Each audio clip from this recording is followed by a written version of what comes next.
décidé de vous faire une petite visite de l'abri sismologie, donc où sont tout le système d'acquisition et puis les sismomètres.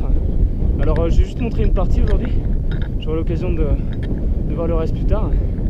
Alors voilà, donc la base derrière moi elle est à 800 mètres à peu près, donc l'abri est ici là, il est un peu éloigné, l'idée c'est de pouvoir s'écarter un petit peu du bruit qui est généré par la station.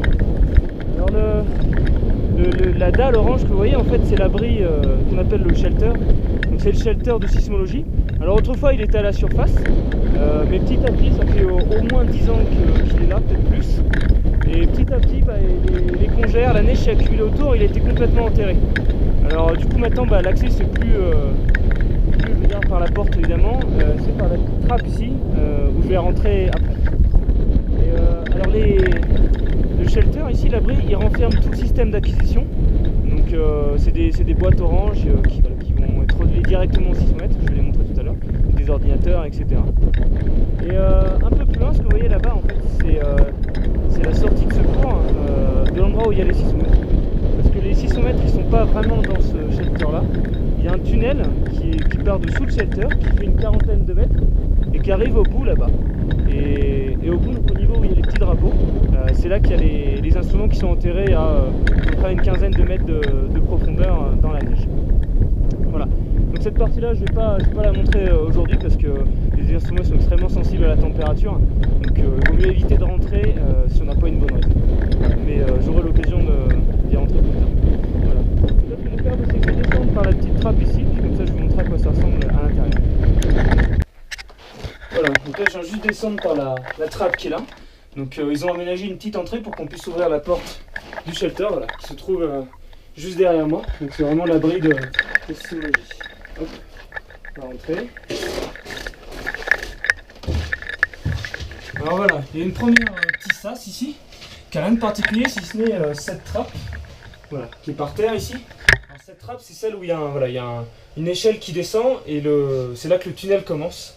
Et le tunnel il va jusque là-bas où je montrais dehors. Voilà. Donc on va pas rentrer là aujourd'hui mais une prochaine fois. Voilà. Et puis ça c'est la boîte la pièce où il y a tout le système d'acquisition. Hop, on va rentrer. Voilà. Alors vous avez en fait deux compartiments. Les deux compartiments ils sont chauffés.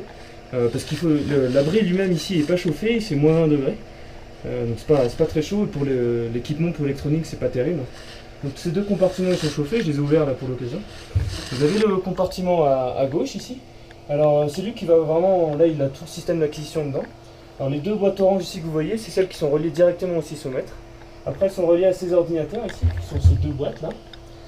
Et ces boîtes là donc elles vont transmettre les données en fait en temps réel vers Strasbourg. Donc les sismogrammes ils sont envoyés en temps réel vers Strasbourg. Et ce qu'on voit là caché un petit peu derrière tous les câbles, ça c'est un autre appareil orange comme ça, donc un autre datalogger que j'ai installé ce matin avec Luciano. Et donc celui-là c'est celui qui va maintenant acquérir les données de la station qu'on va installer dehors dans le courant de la semaine prochaine. Voilà. Et la deuxième boîte, rien de particulier, en fait c'est surtout les batteries qui sont là pour au cas où il y a vraiment un blackout général dans le shelter, c'est-à-dire que vraiment le courant arrête de venir. Les batteries vont prendre le relais. Donc ça permet de garder tout ça qui tourne et ça permet de ne pas perdre aucune donnée, aucun enregistrement. Voilà, c'est pour le shelter.